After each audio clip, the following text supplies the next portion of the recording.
जो थ्योरम 5 है वो आपने 10th में थोड़ा बहुत देखा है, सिर्फ या कोऑर्डिनेट थे या इस बार वेक्टर्स है, ठीक है। तो ये बेसिकली बेस्ड है on the internal division of a base या बोलो एक सेगमेंट या अ साइड ऑफ अ ट्रायंगल, ठीक है, इसके ऊपर बेस्ड है। क्लियर? तो अगर हमें यहाँ देखिए इस तरीके से अगर एक ट्रायंगल लिया है, ठीक है, जिसमें OA, OB और OR, ठीक है, एक्चुअली ट्रायंगल का नाम OAB है, ठीक है, ट्रायंगल OAB, ठीक है।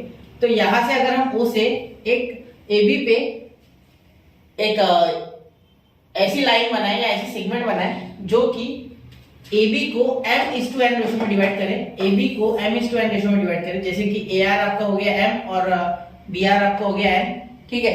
तो इस रेशो में डिवाइड करें तो किस तरीके से आप इस तरीके से उसे लिख सकते हो, R bar is equal to m B bar plus n A bar upon m plus n। ये आपका टू प्रूफ है, एक्चुअली यही आपका टू प्रूफ है, यही आपको प्रूफ करना है बेटा, ठीक है, समझ गए।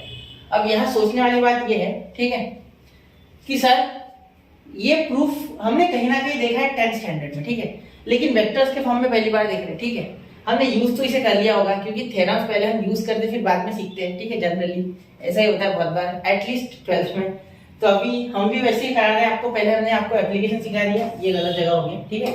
फिर हम अभी कंडक्ट करने जा रहे हैं पूरी सीरीज, ठीक है। तो चलिए सबसे पहले ये सीख लो किस तरीके से ट्रायंगल लिखना है। यहाँ लिखना है R बार, यहाँ लिखना है B बार, ठीक है। इधर वैसे मैं सब लिखूंगा, ठीक है।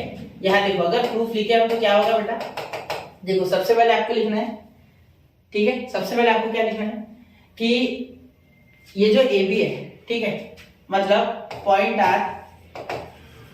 R डिवाइड्स, या इन ट्रायंगल भी लिख सकते हैं, point R divides AB in the ratio m:n, ठीक है, m:n, ठीक है।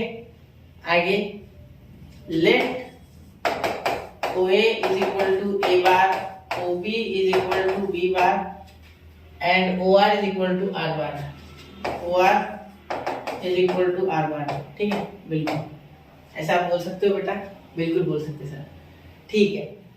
और यहाँ देखो सुनो मेरी बात, अब यहाँ क्या आप AR अपॉन RB, ठीक है, is equal to m upon n लिख सकते हैं, हाँ बिल्कुल। क्यों? क्योंकि इनकी डायरेक्शन सेम है। देखो ऐसी डायरेक्शन होती है, इनकी डायरेक्शन बना दूं मैं एक बार, देखो ये और ये, ठीक है, ये डायरेक्शन है इनकी और इसकी डायरेक्शन कुछ ऐसी है, ठीक है। तो मैं क्या लिखूंगा, आप देखो ध्यान देना, यहाँ मैं लिखूंगा AB AR and RB are in same direction. अगर ये सेम डायरेक्शन में है, ठीक है, तो हम ऐसा लिख सकते हैं, ध्यान देना, अगर ये सेम डायरेक्शन में, ये बहुत इंपॉर्टेंट पॉइंट है, ठीक है, अगर ये सेम डायरेक्शन में है तो हम लिख सकते हैं AB upon AR upon BR, AR upon RB, ठीक है, is equal to m upon n। ये जानते हो आप कि अगर एक A वेक्टर है तो उसको T B बार दूसरा वेक्टर लिख सकते हैं। तो ऐसा समझो कि ये RB जो है ये एक्चुअली इधर है, मैंने लिखने के लिए सिर्फ इधर लिखा है, ठीक है, ऐसे आप समझ लो, ठीक है। इसके ऊपर भी वेक्टर का साइन दे दो, ये अपॉन है, ये अपॉन डिवाइड का साइन, ठीक है, क्लियर? यहाँ तक कुछ नहीं, हमने सिर्फ ये AR और RB का रिलेशन निकाल लिया है, ठीक है, इससे ज्यादा कुछ नहीं, ठीक है। अब क्या कर सकते हैं, AR को इस तरीके से लिख सकते हैं, ये R का R बार है, ठीक है, एक्चुअली ये जो A बार है ये सिर्फ A का है, ठीक है, R बार ये सिर्फ R का है, B बार सिर्फ B का है, क्योंकि OA में आप OA को A बार लिख रहे हो, ये तो ओरिजिन है तो इसका कोई एग्जिस्टेंस नहीं है फिलहाल इसके लिए, ठीक है, पोजीशन वेक्टर O, तो ये सिर्फ A बार को बिलोंग करेगा, ऐसा भी आप समझ सकते हो, ठीक है, वरना कंफ्यूज हो जाओगे, इसलिए बता रहा हूँ, ठीक है।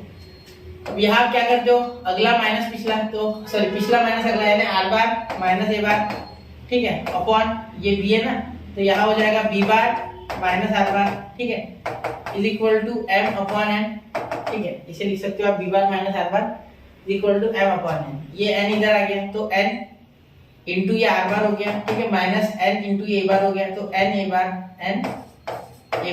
ये m इंटू B बार तो m B bar minus m into R bar, ठीक है। अब ध्यान देना, ये इधर आ गया बेटा तो m R बार हो गया, ये ऐसे कैसे प्लस n R बार, R बार वाले पास लेके आते क्योंकि हमें R बार के फॉर्म में निकालना है इसलिए, ठीक है।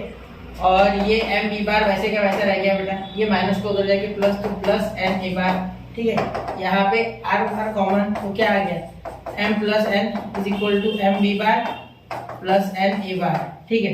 हाँ, अब आप फाइनली क्या लिख दोगे यहाँ, ध्यान देना, यहाँ आप आर बार ऐसे रन दोगे, तो R bar is equal to m B bar plus N A bar, m B bar plus N A bar upon m plus n, m plus n, ठीक है। तो ये हो गया आपका बेटा फाइनल इसमें आंसर, हेंस प्रूव्ड। कैसा लगा? कुछ मुश्किल नहीं है बेटा, पहले पहले लगता है, ठीक है, फिर धीरे धीरे आदत हो जाती है, ठीक है। कभी ना कभी तो आदत डालनी पड़ेगी यार, तो पढ़ाई की आदत तो होनी चाहिए, अभी तो एग्जाम है, ठीक है। तो देखो क्या हो गया, कुछ नहीं, मैंने एक ट्रायंगल लिया, उस पे आर एक ऐसा पॉइंट लिया जो कि डिवाइड कर रहा है एबी को in the ratio m/n, then here we can write that R divides AB in the ratio m/n, ठीक है। फिर इसको मैंने OA bar is equal to A bar, OR bar R bar, OB bar B bar, ठीक है। फिर AR and RB are in the same direction, therefore we can write this, है ना, therefore we can write like this, ठीक है। तो हम उसे इस तरीके से लिख सकते हैं क्योंकि ये कोलिनियर है एक्चुअली, ठीक है। आप ऐसा भी बोल सकते हो AR BR कोलिनियर, ये कोलिनियर है, ठीक है, ऐसा भी लिख सकते हो, एक एक्स्ट्रा पॉइंट, ठीक है। तो इस तरीके से लिख सकते हो अगर ये एक कोलिनियर है एक दूसरे से, ठीक है, simple in the form of a ratio.